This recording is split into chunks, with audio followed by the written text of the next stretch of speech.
नमस्कार विद्यार्थी मित्रांनो, स्वागत आहे तुम्हा सर्वांचं महा एक्झाम पॉइंट आपल्या एज्युकेशनल यूट्यूब चॅनलवरती। तर मित्रांनो, आपला आजचा व्हिडिओचा भाग हा 50 आहे, ज्यामध्ये आपण शिक्षक पात्रता परीक्षा 2025 अर्थात आपली टीईटी एक्झाम मित्रांनो जे की येत्या 23 नोव्हेंबर रोजी होणार आहे। आणि आजपासून पाहिलं तर आपल्याकडे परीक्षा दृष्टिकोनातून फक्त मित्रांनो आता शेवटचे 6 दिवस जे आहेत ते शिल्लक राहिलेले आहेत आणि आपण या उर्वरित दिवसांमध्ये जेवढे काही आपल्याकडून पॉसिबल होतील तेवढे आपण संपूर्ण काही परीक्षाभिमुखाशी अतिशय महत्त्वाचे अतिसंभव प्रश्न आपण रेग्युलर आपल्या व्हिडिओ सिरीज मार्फत आपण कव्हर करत आहोत, ज्यामध्ये तुम्हाला प्रत्येक सब्जेक्ट नुसारचे जास्तीत जास्त प्रश्न आपण या ठिकाणी तुम्हाला उपलब्ध करून देत आहोत। जर मित्रांनो तुम्ही आपल्या चॅनलवर नवीन असाल आणि जर तुम्हाला आपल्या व्हिडिओचे अपडेट वगैरे मिळत नसेल मित्रांनो, चॅनलला फटाफट सबस्क्राइब करून घ्या, कारण का या ठिकाणी तुम्हाला टीईटी व इतर सरळ सेवा भरतीचे सर्व काही अपडेट सर्वात प्रथम आपण तुम्हाला या ठिकाणी उपलब्ध करून देत असतो मित्रांनो। व तसेच जर तुम्ही आपले मागील व्हिडिओचे पार्ट वगैरे पाहिले नसाल तर त्या सर्वांचीच लिंक मित्रांनो आपल्या चॅनलच्या डॅशबोर्डमध्ये जाऊन तुम्हाला ते सर्व काही पाहता येणार असतील। आणि परीक्षा 23 नोव्हेंबरच्या पूर्व मित्रांनो ते तुम्ही संपूर्ण काही व्हिडिओ पाहून घ्या,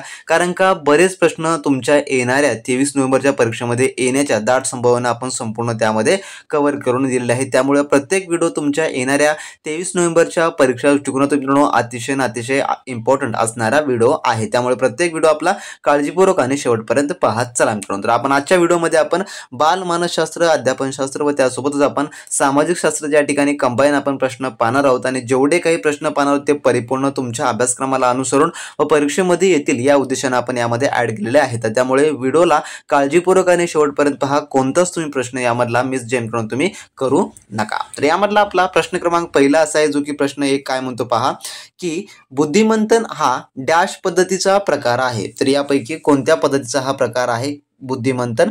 तर याचं जे उत्तर आहे मित्रांनो ते आहे ऑप्शन नंबर थोडक्यामध्ये सी, जे की चर्चा पद्धतीचा हा थोडक्यामध्ये एक प्रकार आहे। तर कसं, तर बुद्धिमंथन ही एक गट चर्चाची पद्धत आहे, जिथे कोणत्याही विषयावर किंवा समस्यावर त्वरित, मुक्तपणे आणि मोठ्या संख्येने नवीन कल्पना, विचार किंवा उपाय जे की सुचवले जातात। म्हणून पर्याय नंबर याचं काय उत्तर होणार असेल, जे की सी हे जे आहे उत्तर होणार असेल, जे की चर्चा पद्धतीचा हा जो एक प्रकार आहे। पर्याय जे की उत्तर सी हे होणार असेल।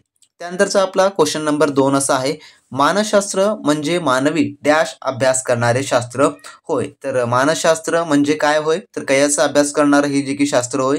तर याचं उत्तर आहे ऑप्शन नंबर सी, जे की वर्तनाचं। तर मानसशास्त्र म्हणजे की मानवी वर्तनाचे अभ्यास करणारे शास्त्र होय। तर असे प्रश्न तुम्हाला परीक्षेमध्ये जास्तीत जास्त येण्याची दाट संभाव्यता जे की असते मित्रांनो। त्यामुळे काही बेसिक जेवढे काही डेफिनेशन आधारित प्रश्न असतात ते तर तुम्हाला माहिती असणं अतिशय इम्पॉर्टंट आहे। तर आधुनिक मानसशास्त्र हे प्रामुख्याने मानवी वर्तनाचा अभ्यास करणारे शास्त्र आहे। वर्तन म्हणजे व्यक्ती जे काही बाह्य आणि आंतरिक क्रिया करते, जसे की विचार, भावना, कृती, हे संपूर्ण काही त्याचे वर्तनाचे थोडक्यामध्ये एक क्रिया करण्याचे एक भाग आहे। त्यामुळे पर्याय नंबर सी हे याचं जे आहे ते उत्तर होणार असेल। तर बरेच विद्यार्थी मित्रांनो जे की आपल्या टीईटी टेस्ट सिरीजच्या बॅचवर जे काही कुपन कोड संदर्भामध्ये अनेक सारे कमेंट्स करत होते, तर मित्रांनो तुम्हाला सांगतो की आपल्या जे टेस्ट सिरीजचा ऑफर होता त्यावर आपण 50% तुम्हाला ऑफ दिलेला आहे, जे काही बरेच विद्यार्थी प्राइस संदर्भामध्ये कमेंट्स करत होते। तर मित्रांनो आता तुम्हाला आपल्या टेस्ट सिरीजच्या बॅचवर 50% ऑफ मिळणार आहे आणि कुपन कोड आहे TET50। तर TET50 हा तुम्ही कुपन कोड टाकल्यानंतर मित्रांनो त्या ठिकाणी तुम्हाला आपल्या टेस्ट सिरीजच्या बॅचवर तुम्हाला 50% ऑफ मिळणार आहे मित्रांनो। आणि तुम्हाला टेस्ट सिरीज कुठून घ्यायची हे तर माहितीच असेल, व्हिडिओच्या डिस्क्रिप्शन बॉक्समध्ये आपल्या ऑफिशियल ॲपची लिंक आहे, तेथून तुम्ही मित्रांनो आपली टेस्ट सिरीजची बॅच जॉईन करू शकता। त्यामध्ये आपण तुम्हाला परिपूर्ण फुल लेंथी टेस्ट म्हणजे की 150 प्रश्न 150 गुणाची परिपूर्ण आपण त्या ठिकाणी तुम्हाला टेस्ट सिरीज अवेलेबल करून दिलेले आहेत। त्यासोबतच तुम्हाला सब्जेक्टिव्ह टेस्ट देखील त्यामध्ये ऍड करून दिलेले आहे। जर तुम्हाला एखाद्या विषयामध्ये कमी स्कोर येत होता तर मित्रांनो त्या ठिकाणी सब्जेक्टिव्ह टेस्ट म्हणून तुम्ही ते देखील तुमचा जो वीक सब्जेक्ट आहे तो देखील त्या ठिकाणी तुम्ही कव्हर करून घेऊ शकत आहात। तर बऱ्याच विद्यार्थ्यांना, ज्या विद्यार्थ्यांचा स्कोर पहिलं 60-70 असा येत होता, त्यांचा आता 90, 100, 120 असा स्कोर जो आहे तो अचीव होत आहे। त्यामुळे बऱ्याच विद्यार्थ्यांना याचा फायदा देखील होत आहे। तर ज्या विद्यार्थ्यांनी सोडवली नाही त्या विद्यार्थ्यांनी त्वरित आपली ऍप्लिकेशन डाउनलोड करून घ्या। त्यामधून तुम्ही हा जो कुपन कोड टाकून जे आपली टेस्ट सिरीजची बॅच लगेच एनरोल करून घ्या मित्रांनो। कारण का या उर्वरित दिवसांमध्ये जोपर्यंत तुम्ही जास्तीत जास्त प्रश्नांचा सराव करणार नाही, या उर्वरित दिवसामध्ये जर तुम्ही जास्तीत जास्त प्रश्न अभ्यासलात तर 100% सांगतो मित्रांनो तुम्हाला परीक्षेमध्ये त्याचा लाभ जो आहे तो होणारा असेल। आणि त्यामध्ये आपण प्रिव्हियस इयर क्वेश्चन पेपर देखील ऍड करून तुम्हाला दिलेले आहेत। प्रिव्हियस इयर जी काही टेस्ट आहे ती देखील त्यामध्ये ऍड करून आपण दिलेले आहेत. त्यामुळे प्रिव्हियस इयर प्लस एक्सपेक्टेड अशा दोन्हीचा तुम्ही तर त्या ठिकाणी अभ्यास केला तर 100% येणारा निकाल हा तुमच्या बाजूने असणार असेल. 90+ स्कोर मित्रांनो कुठेच तुमचा जो काही मिस होणारा नसेल. कारण का तुम्ही जास्तीत जास्त प्रश्नांचा तयारी ठेवला तर त्या ठिकाणी जास्तीत जास्त पद्धतीचे प्रश्न तुम्हाला त्या लेवलने जरी आले तर तुम्ही त्याची अचूक उत्तरे त्या ठिकाणी तुम्ही जे आहे ते निवडू शकता. त्या हेतून आपण आपली जी ही बॅच आपण रिलीज केलेली होती. तर TET50 हा कुपन कोड तुम्हाला दिलेला आहे. स्क्रीनशॉट काढून घ्या किंवा लिहून घ्या आणि लगेच आपल्या बॅचमध्ये तुम्ही एनरोल करून घ्या. ज्या विद्यार्थ्यांचा अभ्यास झाला नाही असं वाटत आहे त्यांनी तर लगेच आपली बॅच एनरोल करून घ्या. त्यामध्ये परीक्षाभिमुख आपण संपूर्ण काही प्रश्न तुम्हाला ऍड करून दिलेले आहेत मित्रांनो.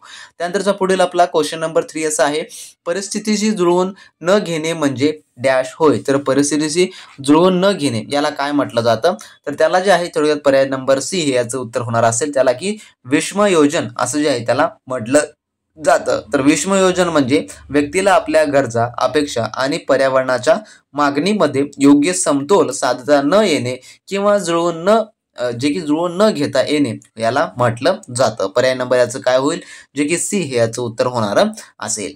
त्यानंतरचा प्रश्न आपला 14 असा आहे, बहुआयामी द्विघटक सिद्धांत डॅश यांनी मांडला. तर यापैकी कोणी जे आहे ते मांडलेलं आहे तर याचं उत्तर आहे ऑप्शन नंबर जे की ए, गिलफर्ड यांनी जे आहे थोडक्यामध्ये बहुआयामी द्विघटक सिद्धांत जो आहे तो मांडलेला आहे. तर काय होईल याचं पर्याय नंबर ए याचं उत्तर जे आहे ते होणार असेल. त्यानंतरचा आपला पुढील 5वा प्रश्न काय म्हणतो पहा, की व्यक्ती वैशिष्ट्यासह व सौंदर्ययुक्त कमी वेळात जास्तीत जास्त काम करणे म्हणजे डॅश होय. त्याला काय म्हटलं जातं तर याचं उत्तर आहे ऑप्शन नंबर जे की कौशल्य असं जे आहे त्याला म्हटलं जातं. तर कौशल्य म्हणजेच काय तर स्किल. तर कौशल्य म्हणजे विशिष्ट उद्दिष्ट साध्य करण्यासाठी कमीत कमी वेळेत अचूकपणे आणि उत्कृष्ट पद्धतीने सौंदर्ययुक्त क्रिया किंवा कार्य करण्याची क्षमता असणे होय. म्हणून पर्याय नंबर सी हे याचं उत्तर होणार असेल. त्यानंतरचा आपला प्रश्न 6वा असा आहे, अनुभव व वर्तन यांच्यामधील सुधारणा म्हणजे डॅश होय. तर यांच्यामधील सुधारणा म्हणजेच काय होय तर याचं उत्तर आहे ऑप्शन नंबर जे की अध्ययन हे जे होणारा असेल. तर अध्ययन म्हणजे अनुभव आणि सरावामुळे वर्तनात होणारा तुलनात्मक दृष्ट्या कायमस्वरूपी आणि सकारात्मक बदल होय. तर याचं उत्तर काय होईल जे की पर्याय नंबर क हे याचं होणार असेल. त्यानंतर आपला पुढील 7वा प्रश्न, सिद्धांत, नियम, संबंधांसाठी डॅश पद्धतीचा उपयोग हा केला जातो. तर कोणत्या पद्धतीचा तर याचं उत्तर आहे ऑप्शन नंबर जे की क, उद्दामी व अवगामी या पद्धतीचा उपयोग जो आहे तो केला जातो. तर उद्दामी पद्धतीत उदाहरणावरून सामान्य नियम किंवा सिद्धांतात काढला जातो. तर अवगामी पद्धतीत सामान्य नियमावरून विशिष्ट उदाहरणे सिद्ध केली जातात. हे दोन्ही सिद्धांत, नियम आणि संबंधाचा स्थापनेसाठी उपयोग होतो. पर्याय नंबर क हे याचं उत्तर होणार असेल. त्यानंतरचा प्रश्न आपला 8वा, प्रायोगिक संशोधन पद्धतीचे वैशिष्ट्य यापैकी कोणतं आहे खालीलपैकी.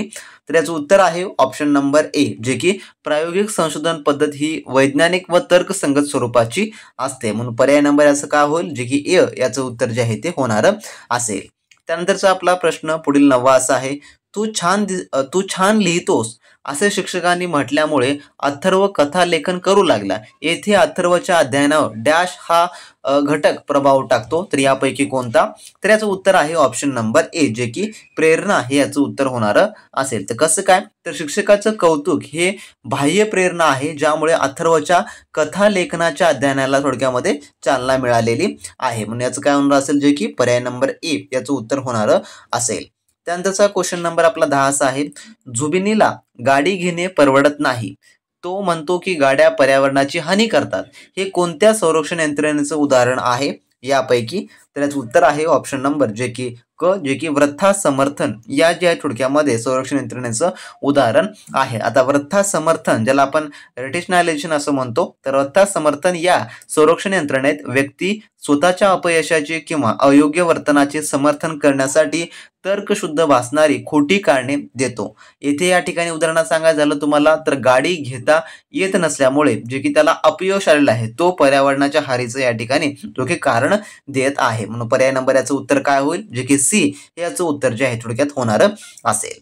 त्यानंतरचा क्वेश्चन नंबर 11 आपला असा आहे, education psychology might be defined as the systematic story of human behaviour and experiences in relations of the problem of education people.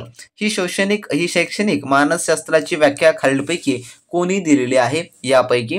तर याचं उत्तर आहे ऑप्शन नंबर जे की पर्यायचं ड, जे की मॅकफर्लंड यांनी जे आहे थोडक्यामध्ये ही जी आहे व्याख्या थोडक्यामध्ये दिलेली आहे. तर पर्याय नंबर ड याचं उत्तर होणार असेल. तर मित्रांनो जेवढे काही मानसशास्त्र संदर्भाचे काही व्याख्या वगैरे आहेत ते तुम्ही सर्व काही मित्रांनो एक वेळेस परीक्षापूर्व पाहून घ्या, कारण का परीक्षेमध्ये तुम्हाला व्याख्यावर आधारित देखील प्रश्न हा येण्याचे भरपूर सारे चान्सेस आहेत. त्यामुळे व्याख्यावर आधारित देखील तुम्ही प्रश्न पाहायला मात्र विसरू नका. त्यानंतरचा क्वेश्चन नंबर आपला पुढील 12वा असा आहे. डाल्टन योजना प्रकल्प पद्धतीत डॅश आंतरक्रिया आकृतीबंधाचं उदाहरण आहे?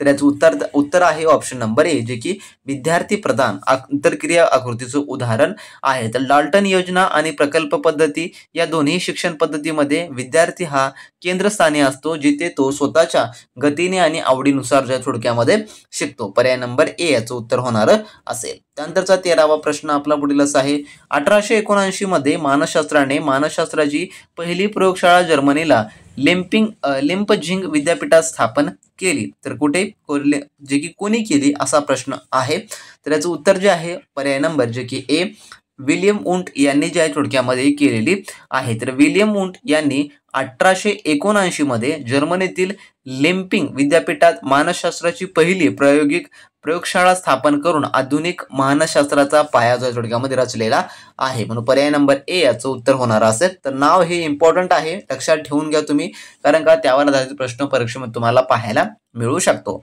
त्यानंतरचा प्रश्न 14वा. मुलांना स्वतःला डॅशची गाडी लावणे ही शिक्षक व पालकांच्याही दृष्टीने उपयुक्त गोष्ट आहे. तर याचं उत्तर आहे ऑप्शन नंबर ब, जे की अभिरुची. याचं उत्तर काय होणार असेल? जे की अभिरुची. कशावरून? तर मुलांना स्वतःच्या अभिरुचीनुसार शिकवण्याची गोडी असल्यास अध्ययन प्रभावी होते, जे शिक्षक व पालकांसाठी अत्यंत जे की महत्त्वाचं उपयुक्त आहे. म्हणून पर्याय नंबर ब याचं उत्तर होणार असेल की मुलांना स्वतःला अभिरुचीची गोडी लावणे ही शिक्षक व पालकांच्या दृष्टीने उपयुक्त बाब आहे. त्यानंतरचा आपला प्रश्न पुढील 15वा. मानसिक ही संकल्पना या मानसशास्त्राने मांडली. तर कोणत्या मानसशास्त्राने जी आहे जी की मानसिक ही संकल्पना जी की मांडलेली आहे? तर याचं उत्तर आहे ऑप्शन नंबर ब, जे की विन या जे आहे मानसशास्त्राने मांडलेली आहे. तर कोणती आहे? जे की मानसिक हे जे आहे थोडक्यामध्ये मानसशास्त्राची व्याख्या आहे. तर तुम्हाला परीक्षेमध्ये व्याख्यावर आधारित भरपूर सारे प्रश्न पाहायला मिळणारे असतील, कारण का परीक्षेमध्ये तुम्हाला व्याख्या जे की खूप सारे कन्फ्यूज करणारे बाबी असतात, कारण का व्याख्येमध्ये, त्यामुळे तुम्हाला यावर आधारित भरपूर सारे प्रश्न त्या ठिकाणी पाहायला मिळतात. त्यामुळे मित्रांनो आपली जर तुम्ही टेस्ट सिरीजची बॅच एनरोल करून घेतली, त्यामुळे तुम्हाला संपूर्ण आपण मानसशास्त्राचे सब्जेक्टिव्ह टेस्ट देखील इन्क्लूड करून दिलेले आहेत, ज्यामुळे तुम्हाला हे सर्व कव्हर होणार असेल. त्यानंतरचा आपला पुढील प्रश्न असा आहे जो की 16वा. पृच्छा प्रतिमानाचे जनक डॅश हे आहेत, तर कोण आहेत किंवा कोणाला म्हटलं जातं? तर याचं उत्तर आहे ऑप्शन नंबर क, जे की रिचर्ड समसन यांना जे आहे थोडक्यामध्ये म्हटलं जातं. पर्याय नंबर क याचं उत्तर होणार असेल. त्यानंतर आपला प्रश्न 17वा. उत्तर बालावस्थेत बाबतीत चुकीचं विधान या ठिकाणी सांगा. जे काय उत्तर बालावस्था असते त्यामध्ये, तर याचं उत्तर आहे ऑप्शन नंबर जे की क, विकास जलद होतो ही जी आहे बाब चुकीचं विधान या ठिकाणी आहे. तर कशामुळं? तर सांगायचं झालं उत्तर बालावस्था म्हणजे की साधारणतः जे बालक 6 ते 12 वर्षाच्या वयोगटामध्ये असते, जे की शारीरिक विकास हा जलद गतीने न होता स्थिर गतीने होतो, तर शैवावस्थेत जे की विकास हा जलद होतो. त्यामुळे पर्याय नंबर क याचं जे आहे ते उत्तर होणार असेल. त्यानंतरचा 18वा प्रश्न आपला. जर्मन मानसशास्त्रज्ञ कोहलर यांनी 1925 साली प्रयत्न प्रमाद पद्धतीला पर्याय म्हणून मृतदृष्टीमूलक अध्ययन उपपत्ती मांडली. तिचे खालीलपैकी कोणते एक शैक्षणिक महत्त्व नाही? तर यापैकी कोणतं नाही ते सांगायचं आहे. तर याचं उत्तर आहे ऑप्शन नंबर ब, जे की शिक्षकाने अध्यापनात अंशाकडून पूर्णाकडे या अध्यापन सूत्राचा उपयोग करावा हे जे थोडक्यामध्ये शैक्षणिक महत्त्व नाही. म्हणून याचं उत्तर काय होईल? तर पर्याय नंबर ब याचं उत्तर होणार असेल. त्यानंतरचा आपला पुढील 19वा प्रश्न असा आहे, काय म्हणतो पहा. सचेतन अध्ययनासाठी डॅश अध्यापनात स्थान जे की दिले पाहिजे? तर याचं उत्तर आहे ऑप्शन नंबर जे की ए, कृती व अनुभव हे जे आहे थोडक्यामध्ये दिलं पाहिजे. तर सचेतन अध्ययन म्हणजे विद्यार्थ्यांच्या अध्ययनात सक्रिय सहभाग असणे, हे कृती आणि अनुभवातून अधिक प्रभावीपणे साध्य होते. म्हणून पर्याय नंबर ए याचं उत्तर जे आहे ते होणार असेल. त्यानंतरचा आपला पुढील प्रश्न असा आहे जो की 20वा, काय म्हणतो. डॅश हे अध्ययनकर्त्याच्या शैक्षणिक वर्तन व शैक्षणिक वातावरणाचा अभ्यास करतो किंवा करते, तर याचं उत्तर आहे ऑप्शन नंबर ब, जे की शैक्षणिक मानसशास्त्र. तर शैक्षणिक मानसशास्त्र हे मानसशास्त्राचं उपक्षेत्र आहे जे अध्ययनकर्त्याचे म्हणजे की विद्यार्थी आणि शैक्षणिक वर्तन आणि शैक्षणिक वातावरण जे की शिकवण्याची प्रक्रिया याचा जो थोडक्यात अभ्यास करतो. म्हणून पर्याय नंबर याचं काय होईल, जे की ब हे याचं उत्तर होणार असेल. त्यानंतरचा प्रश्न 21वा आपला, विद्यार्थ्यांकडून संशोधन वृत्तीचा विकास डॅश पद्धतीमुळे येतो, तर कोणत्या, तर याचं उत्तर आहे ऑप्शन नंबर क, जे की स्वयंशोधन या पद्धतीमुळे जे आहे थोडक्यामुळे येतो. तर स्वयंशोधन पद्धतीत विद्यार्थ्यांना स्वतः समस्या सोडवण्यासाठी किंवा सत्य शोधण्यासाठी प्रोत्साहित केले जाते, ज्यामुळे त्यांच्यामध्ये संशोधन वृत्ती जी की विकसित होते. म्हणून पर्याय नंबर याचं क हे उत्तर होणार असेल. त्यानंतरचा आपला प्रश्न 22वा, मानसशास्त्र हे बोधावस्थेचे अध्ययन करणारे शास्त्र असे मत डॅश शास्त्रज्ञाने मांडलेलं आहे, तर कोणी व्यक्त केलेलं आहे, कोणत्या मानसशास्त्रानं, तर याचं उत्तर आहे ऑप्शन नंबर ब, जे की विलियम यांना. तर विलियम जेम्स या मानसशास्त्रांनी मानसशास्त्र हे बोधावस्था किंवा जागृतीचे अध्ययन करणारे शास्त्र आहे असं मत जे आहे त्यांनी व्यक्त केलेलं आहे. पर्याय नंबर याचं ब हे उत्तर होणार असेल. त्यानंतर आपला 23वा प्रश्न, योग्य चेताकास योग्य डॅश दिल्यास अनुबंध निर्माण होऊन अध्ययन पूर्ण होते, तर याचं उत्तर आहे ऑप्शन नंबर ब, जे की प्रतिसाद. तर अनुबंध प्रक्रियेत योग्य चेतक दिल्यावर त्याला योग्य प्रतिसाद जोडला जातो आणि अध्ययन पूर्ण होते, तर याचं उत्तर होईल जे की पर्यायी ब म्हणजे की प्रतिसाद हे होणार असेल. त्यानंतरचा 24वा प्रश्न, भावनिक बुद्धिमत्ता सर्वप्रथम कोणी मांडली यापैकी, तर याचं उत्तर आहे ऑप्शन नंबर जे की ड, जे की सेलोलोव्ही यांनी जे आहे ते मांडलेले आहे. तर भावनिक बुद्धिमत्ता ही संकल्पना सर्वात प्रथम पीटर सेलोलोव्ही यांनी आणि जॉन मेयर यांनी जी आहे ती मांडलेली आहे. तर पर्यायामध्ये आपल्याला दोन्ही मिळतात, परंतु सेलोव्ही हे अधिक या ठिकाणी योग्य उत्तर आहे, कारण का दोन्हीचे कार्य एकत्रितपणे महत्त्वाचं आहे. म्हणून पर्याय नंबर ड याचं उत्तर होणार असेल. त्यानंतरचा आपला 25वा प्रश्न, आकलन, शोध, दिशा, टीका हे डॅशचे 4 पैलू आहेत, तर कशाचे, तर याचं उत्तर आहे ऑप्शन नंबर ब, जे की बुद्धीचे 4 पैलू आहेत. तर बुद्धिमत्ता ही आकलन, शोध, दिशा आणि टीका जे या 4 पैलू मोजले जाते असे अल्फ्रेड बिने यांनी जे आहे ते म्हटलेलं आहे. तर पर्याय नंबर ब याचं उत्तर होणार असेल. त्यानंतरचा आपला 26वा प्रश्न, सामाजिक निरीक्षणाला डॅश या मानसशास्त्राने अधिक महत्त्व दिले, तर कोणत्या, तर याचं उत्तर आहे ऑप्शन नंबर ए, जे की बँदुरा या जे आहे मानसशास्त्राने अधिक महत्त्व दिले. तर अल्बर्ट बँदुरा यांनी सामाजिक अध्ययन सिद्धांतामध्ये निरीक्षणात्मक अध्ययनावर किंवा सामाजिक निरीक्षणावर अधिक महत्त्व जे आहे ते दिलेलं आहे. म्हणून पर्याय नंबर ए याचं उत्तर होणार असेल. त्यानंतरचा आपला 27वा प्रश्न, विद्यार्थ्यांकडून निष्कर्ष काढून घेण्यास डॅश उपयुक्त आहे, तर काय, तर याचं उत्तर आहे ऑप्शन नंबर जे की ब, जे की उद्दामी व अवगामी. तर उद्दामी पद्धतीत विद्यार्थी उदाहरणावरून नियम किंवा निष्कर्ष काढतात आणि अवगामी पद्धतीत ते नियमांची पडताळणी करतात, ज्यामुळे निष्कर्षापर्यंत पोहोचणे सोपं होतं. म्हणून पर्याय नंबर ब याचं उत्तर होणार असेल. त्यानंतर 28वा प्रश्न, राग आल्यावर स्वतःमध्ये कोणकोणते बदल होतात याचा अभ्यास स्वतःच करणं हे डॅश पद्धतीचं उदाहरण होय, कोण्या, तर याचं उत्तर आहे ऑप्शन नंबर क, जे की अंतर्निरीक्षण याचं जे थोडक्यामध्ये हे उदाहरण आहे. तर अंतर्निरीक्षण म्हणजे स्वतःच्या भावना, विचार, प्रक्रिया आणि अनुभवाचे स्वतःच जाणीवपूर्वक निरीक्षण करणे होय. पर्याय नंबर क याचं उत्तर होणार असेल. त्यानंतरचा 29वा प्रश्न आपला, अध्ययन प्रक्रियेची वैशिष्ट्ये पुढील प्रमाणे सांगता येतील, तर कोणतं आहे याचं उत्तर, तर याचं उत्तर आहे ऑप्शन नंबर जे की ड, अध्ययनासाठी आंतरिक व बाह्य प्रेरणा आवश्यक नसते. तर अध्ययन प्रक्रियेमध्ये आंतरिक आणि बाह्य दोन्ही आवश्यक असतात, तर आवश्यक नसते हे विधान या ठिकाणी तर काय, तर या ठिकाणी चुकीचं आहे. म्हणून याचं पर्याय नंबर जे की ड हे उत्तर होणार असेल. तर पर्याय नंबर ड यापैकी जे आहे याचं जे आहे ते उत्तर होणार असेल. त्यानंतरचा आपला 30वा प्रश्न, स्वसंकल्पना म्हणजे एखाद्या व्यक्तीच्या स्वतःच्या अस्तित्वाबद्दल असलेल्या कल्पना ज्यात अद्वितीयता, समजुती, अभिव्यक्ती आणि मतांचा समावेश होतो, जी गुंतागुंतीची, संघटित व बदलणारी यंत्रणा आहे. तर ही व्याख्या कोणाची आहे, तर ही व्याख्या कोणी केलेली आहे यापैकी, तर याचं उत्तर आहे ऑप्शन नंबर जे की परकी. तर स्वसंकल्पनेची ही व्याख्या परकी यांनी जी आहे ती केलेली आहे. म्हणून काय होईल याचं उत्तर जे की पर्याय नंबर ए याचं उत्तर होणार असेल. तर मित्रांनो हे झाले टॉप 30 क्वेश्चन जे की CDP वरचे. आता आपण पुढे पाहू समाजशास्त्रावरचे काही आपण IMP प्रश्न. तर यामधला आपला पुढील प्रश्न काय आहे तर प्रश्न क्रमांक 31 की भारतातील पहिला पर्यटन जिल्हा म्हणून डॅश या जिल्ह्यास मानलं जातं.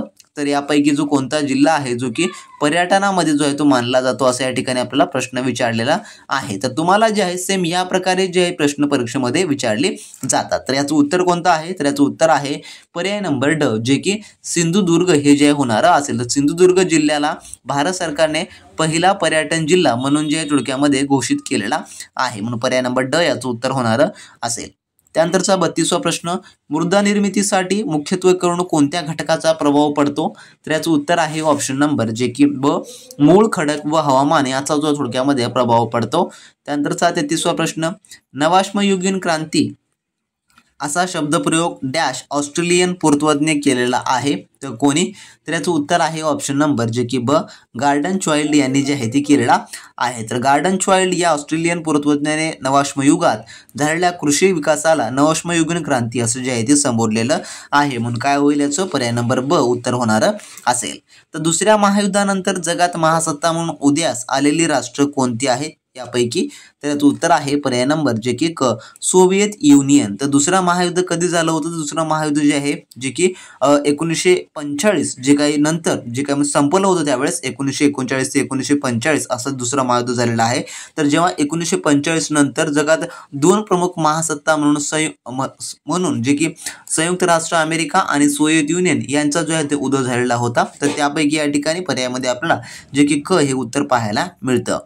त्यानंतर 35वा प्रश्न अनंत लक्ष्मण कानोरे यांनी नाशिक येथे जॅक्सनची हत्या केली त्यामागचं कारण काय.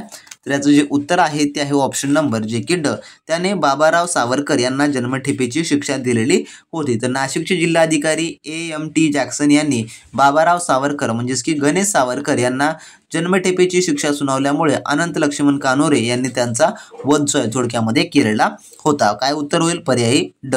त्यानंतरचा आपला 36वा प्रश्न जिल्ह्यातील सर्व पंचायत समितीचे डॅश जिल्हा परिषदेचे पदसिद्ध सदस्य असतात. तर कोणत्या तर याचं उत्तर जे आहे ते आहे ऑप्शन नंबर ए जे की सभापती जिल्हा परिषदेचे पदसिद्ध जे काही अध्यक्ष वगैरे असतात. त्यानंतरचा आपला 37वा प्रश्न चीनमधील सर्वात लांबीची नदी कोणती आहे तर याचं उत्तर आहे पर्याय नंबर ब जे की यांगस्ते ही जी आहे नदी सर्वात लांबीची नदी आहे. तर यांगस्ते ही चीनमधील सर्वात लांब नदी आहे तसेच आशियातील सर्वात लांब नदी देखील आहे. त्यानंतरचा आपला पुढील प्रश्न 38वा भूदलामध्ये समावेश नसलेला घटक ओळखा यापैकी तर याचं उत्तर आहे पर्याय नंबर जे की ए पाणबुडी. तर पाणबुडी हा भारतीय नौदलाचा घटक आहे भूदलाचा नाही. तर तोफखाना पायदळ आणि रणगाडा हे भूदलाचे घटक आहेत. म्हणून पर्याय नंबर ए याचं उत्तर होणार असेल. त्यानंतरचा आपला 39वा प्रश्न अलिप्तवादी चळवळीच्या संदर्भात खालीलपैकी एक वाक्य चूक आहे. तर कोणतं यापैकी तर याचं उत्तर आहे पर्याय नंबर ड जे की अलिप्तवादी म्हणजे जागतिक संघर्षापासून आंतरराष्ट्रीय राजकारणापासून दूर राहणे कुठल्याच भूमिका न घेणे. तर यामुळे हे जे चुकीचं आहे. तर अलिप्तवाद म्हणजे आंतरराष्ट्रीय राजकारणापासून दूर राहणे किंवा कुठल्याच भूमिका न घेणे जे की न घेणे नाही. अलिप्तवाद म्हणजे की महासत्तांच्या लष्करी गटापासून दूर राहून योग्य अयोग्य पाहून प्रत्येक आंतरराष्ट्रीय प्रश्नावर स्वतंत्र भूमिका घेणे असा याच्या थोडक्यामध्ये याचा जो काही अर्थ वगैरे होतो. त्यानंतरचा 40वा प्रश्न पृथ्वीची सरासरी घनता डॅश ग्रॅम सेंटीमीटर इतकी आहे. तर याचं उत्तर आहे ऑप्शन नंबर ड जे की 5.5 एवढी ग्रॅम सेंटीमीटर जे की अंश इतकी आहे. पर्याय नंबर ड याचं उत्तर होणार आहे. त्यानंतरचा आपला पुढील प्रश्न जो की 41वा काय म्हणतो राष्ट्रपतीची निवड करताना कोणत्या सदस्यांना भाग घेता येत नाही यापैकी तर याचं जे उत्तर आहे याचं जे की यापैकी कोणतं आपल्याला या ठिकाणी जे की भाग घेता येत नाही असा प्रश्न विचारलेला आहे. तर तुम्हाला अशा प्रकारचे भरपूर सारे प्रश्न त्या ठिकाणी विचारले जातात की कोणताचा भाग घेता येतो किंवा भाग घेता येत नाही. तर याचं उत्तर आहे पर्याय नंबर जे की क विधान परिषद जे काही सदस्यांना भाग या ठिकाणी घेता येत नाहीत कोणाच्या राष्ट्रपतीच्या निवडणुकीमध्ये म्हटलेलं आहे. त्यानंतरचा पुढील आपला प्रश्न जो काही 42वा प्रश्न असा आहे भारताचे राष्ट्रीय अभिलेखागार डॅश येथे आहेत. तर कोठे आहेत कोण्या ठिकाणी त्यांचं निवासस्थान आहे. तर याचं उत्तर आहे पर्याय नंबर ए जे की नवी दिल्ली येथे स्थित आहेत. त्यानंतर आपला 43वा प्रश्न पुढील असत्य विधान शोधा, यापैकी चुकीचं विधान सांगायचं आहे. तर याचं जे उत्तर आहे ते आहे ऑप्शन नंबर जे की ड, दहशतवादी कृत्यामुळे सार्वजनिक मालमत्ता सुरक्षित राहते. तर या ठिकाणी तुम्हाला पाहता क्षणीच पाहायला मिळालेलं असेल की यामुळे हे विधान हे चुकीचं आहे, असत्य विधान आहे. दहशतवादी कृत्याचा परिणाम सार्वजनिक मालमत्तेचा विनाशात होतो, ती सुरक्षित राहत नाही, त्यामुळे हे विधान असत्य आहे. तर असे देखील तुम्हाला परीक्षेत प्रश्न येतात. त्यानंतरचा पुढील प्रश्न संयुक्त राष्ट्र ही संघटना डॅश रोजी स्थापन झाली, तर कोण्या रोजी? तर याचं उत्तर आहे ऑप्शन नंबर ए जे की 24 ऑक्टोबर 1945 रोजी जे थोडक्यामध्ये स्थापन झालेली आहे, म्हणून पर्याय नंबर ए याचं उत्तर होणार असेल. त्यानंतरचा 45वा प्रश्न कोलकाता येथील डॅश हे भारतातील पहिले संग्रहालय होय, तर कोणतं? तर याचं उत्तर आहे ऑप्शन नंबर ड जे की भारतीय संग्रहालय. तर इंडियन म्युझियम कोलकाता हे भारतातील आणि आशिया पॅसिफिकमधील सर्वात पहिले आणि सर्वात मोठे संग्रहालय आहे. पर्याय नंबर ड याचं उत्तर होणार असेल. त्यानंतरचा आपला 46वा प्रश्न निवडणूक आयुक्ताची नेमणूक डॅश करतात, तर कोण करतात? तर याचं उत्तर आहे पर्याय नंबर ए जे की राष्ट्रपती हे जे थोडक्यामध्ये निवडणूक आयुक्ताची नेमणूक करतात. त्यानंतरचा आपला 47वा प्रश्न आर्य महिला समाज व शारदा सदन या संस्था कोणी स्थापन केलेल्या आहेत? तर याचं उत्तर आहे ऑप्शन नंबर जे की ड, पंडिता रमाबाई यांनी जे आहे ते थोडक्यामध्ये केलेले आहेत. त्यानंतर आपला पुढील प्रश्न 48वा जगातील सर्वात जास्त क्षारतेचं समुद्र कोणता आहे यापैकी? तर याचं उत्तर आहे ऑप्शन नंबर ड जे की मृत समुद्र हे जे थोडक्यामध्ये आहे. तर मृत समुद्र हा जगातील सर्वात जास्त क्षारतेचा जलाशय आहे. त्यानंतरचा आपला 49वा प्रश्न मुंबई उच्च न्यायालयाचे खंडपीठ पुढीलपैकी कोणत्या शहरात नाही यापैकी? तर याचं उत्तर आहे ऑप्शन नंबर ब जे की पुणे या ठिकाणी जे थोडक्यामध्ये नाही. त्यानंतरचा आपला 50वा प्रश्न सुरक्षा समितीच्या 5 स्थायी सभासदांना नकार अधिकाराचा हक्क आहे, तर नकार अधिकार म्हणजे यापैकी काय? तर याचं उत्तर आहे ऑप्शन नंबर ब जे की सुरक्षा समितीतील एखाद्या ठरावाला संमती किंवा मान्यता नाकारण्याचा अधिकार. ठराव अशा प्रकारे नाकारल्यास त्याची अंमलबजावणी होऊ शकत नाही, म्हणून पर्याय नंबर याचं ब हे उत्तर जे आहे ते होणार असेल, त्याला नकार अधिकार असं म्हटलं जातं. तर नकार अधिकार म्हणजे की संयुक्त राष्ट्र सुरक्षा परिषदेच्या 5 स्थायी सदस्यांना कोणत्याही ठरावाला नकारण्याचा अधिकार असतो, ज्यामुळे तो ठराव लागू होऊ शकत नाही, असा देखील याचा सर्वात सोपा अर्थ होतो. त्यानंतरचा 51वा प्रश्न स्वतंत्र भारतातील पहिले मुख्य निवडणूक आयुक्त म्हणून डॅश यांची नेमणूक झाली, तर कोणात झालेली होती? तर याचं उत्तर आहे पर्याय नंबर जे की क, सुकुमार सेन यांची जी आहे थोडक्यामध्ये झालेली होती. त्यानंतरचा 52वा प्रश्न महाराष्ट्राचे आद्य कीर्तनकार डॅश यांना म्हणतात, तर कोणाला म्हटलं जातं? तर याचं उत्तर आहे ऑप्शन नंबर जे की क, संत नामदेव यांना जे आहे ते म्हटलं जातं आद्य कीर्तनकार म्हणून. त्यानंतरचा आपला 53वा प्रश्न आफ्रिकेतील किंबर्ले येथे डॅश मोठ्या खाणी आहेत, तर कयाच्या? तर याचे उत्तर आहे ऑप्शन नंबर जे की क जे की हिऱ्याच्या जे की सर्वाधिक खाणी आहेत. तर आफ्रिकेतील किंबर्ले हे शहर हिऱ्यांच्या मोठ्या खाणीसाठी प्रसिद्ध आहे, म्हणून पर्याय नंबर क याचं उत्तर होईल. त्यानंतरचा 54वा प्रश्न नाईल नदीमुळे इजिप्तचे प्राकृतिक रचने दृष्टीने डॅश भाग पडतात, तर विधाने आपल्याला खाली आहेत. अविधान आहे नाईल नदीच्या पश्चिमेकडे लिवायापर्यंतचा वाळवंटी प्रदेश, ब आहे नाईल नदीच्या पूर्वेकडे अकाबाच्या आखातापर्यंतचा प्रदेश, आणि क आहे सिनाई द्वीपकल्पाचा जे काही प्रदेश वगैरे आहे. तर याचं उत्तर काय होईल? तर याचं उत्तर जे आहे जे की पर्याय नंबर ड जे की होणारा असेल, तर ए, बी व सी हे सर्व काही. तर नैसर्गिक रचनेनुसार नाईल नदीमुळे इजिप्तचे हे 3 प्रमुख भाग पडतात, ज्यामध्ये नाईल नदीच्या पश्चिमेकडील वाळवंटी प्रदेश, नाईल नदीच्या पूर्वेकडील अकाबाचा आखापर्यंतचा प्रदेश आणि सिनाई द्वीपकल्पाचा प्रदेश हे सर्व काही भाग त्या ठिकाणी पडतात. त्यानंतरचा आपला 55वा प्रश्न काथ हे खालीलपैकी कोणत्या वृक्षापासून बनवतात? जे काही काथ वगैरे आहे ग्रामीण भागातील बाया चुना जे काही असतो, जे काही चुन्यामध्ये काथ वगैरे टाकून खात असतात किंवा पानाला लावून देखील ते खात असतात, तर जे काही म्हाताऱ्या वगैरे बाया असतात ते. तर याचं उत्तर जे आहे जे की पर्याय नंबर ड जे की खैर. तर काथ ही जे काही खैर या ज्या नावाच्या वृक्षाच्या लाकडापासून जी आहे ती बनलेली जाते, म्हणून पर्याय नंबर याचं काय जे की ड ह्याचं उत्तर होणार असेल. तर असे आपल्या आजच्या व्हिडिओमध्ये मित्रांनो जे काही आपण टॉप 30 क्वेश्चन CDP वरचे पाहिलेले आहेत आणि टॉप 25 क्वेश्चन जे काही सामाजिक शास्त्रावरचे आपण पाहिलेले आहेत. तुम्हाला देखील येणाऱ्या तुमच्या 23 नोव्हेंबरच्या परीक्षेमध्ये अशा स्वरूपाचेच काही प्रश्न तुम्हाला पाहायला जे आहे ते मिळणारी असतील मित्रांनो. आणि ज्या विद्यार्थ्यांनी TET टेस्ट सिरीजची बॅच वगैरे जॉईन केलं नाही तर मित्रांनो त्यांना आता शेवटची संधी, शेवट शेवटचे दिवस आहेत फक्त तुमच्याकडे.